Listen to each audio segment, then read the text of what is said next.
Let's get some perspective from Marc Short. He served as Chief of Staff to former Vice President Mike Pence. He was also Director of Legislative Affairs during President Trump's first administration. Marc, thanks for joining us as always. Of course, thanks for having me. You heard Mayor Karen Bass there, other local officials saying that this military mobilization wasn't necessary, that local officials, local law enforcement had things under control. Do you think that sending this military presence over the objection of local leaders was appropriate? I think it probably was, Boris. I think also the reality is that I think Donald Trump is very good at exploiting the weaknesses of Democrats. And I think that politically he can look at the situation and know that last year they gave him boys competing in girls sports. They gave him this year, siding with the elite Ivy League schools against Jewish students. And now he sees this as a great chance to exploit Democrat weaknesses when it comes to managing cities that I think have shown a distaste for law enforcement. And reality is immigration and customs enforcement are part of our law enforcement. The view on the ground is that these folks, the vast majority of them, are protesting peacefully against the administration's handling of these ICE raids. I wonder what you make of the nature of this immigration crackdown, if it could kind of go overboard and backfire for the administration, because right now you see it as weakness, but there are now protests being planned for across the country in the coming weeks. Sure, it could, but at the same time, right now, I think that amongst the issue sets, a lot of Americans still give President Trump credit for his positions on immigration and border control. And I think the reality is that, it may be perceived by some that this is mostly peaceful protest, but people can still see the images of police cars on fire and recognize that things were not entirely under control.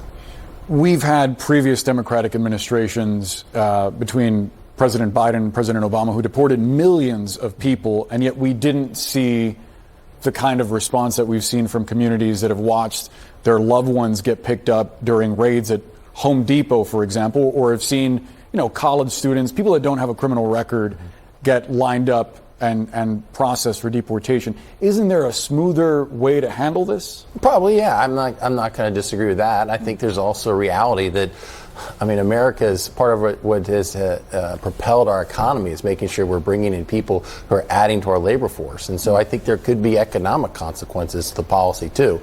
But right now, I think for the vast majority of Americans, one of the reasons they elected Donald Trump for a second term is they felt that our border had been overwhelmed and they wanted a change in policy. And I think so far, they're supportive of what he's doing.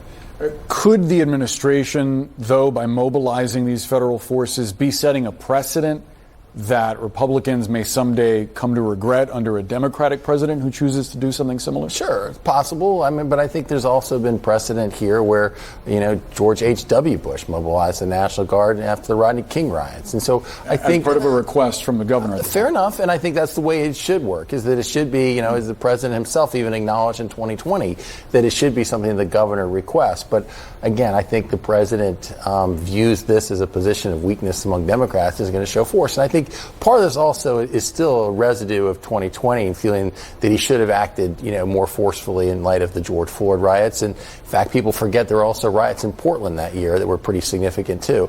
And I think some of this is a hangover from those impact too.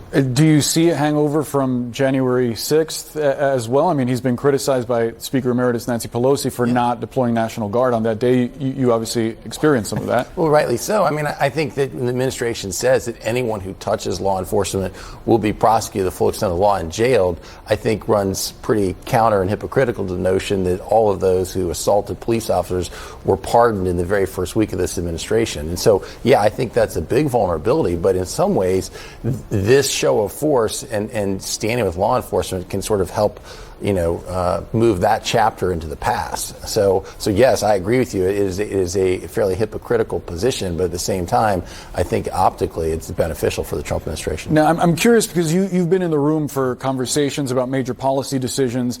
We have seen this reporting that a lot of this has to do with demands from the administration and specifically Stephen Miller and others that ICE get their quotas up, that they meet these numbers, sort of abstract numbers of deportations that they want to see. Is that a healthy way to go about this? How do you think Trump processes hearing different voices on this issue, or is this something you think that comes from him? I think there are different voices on this issue. I think there are different perspectives probably in the administration. And I frankly have heard the president on many occasions want to articulate we want to have a border enforcement now because he thinks it would pave the way to actually passing some sort of immigration reform that would be more lenient to allowing workers into the nation. Really? But there's a division, obviously, within the administration. That's certainly a position that others inside the administration strongly oppose. I do think the president often views that these sort of optics, though, help achieve the first goal. In other words, seeing these visuals on TV will help deter those who want to get here illegally because they feel it's not worth the cost.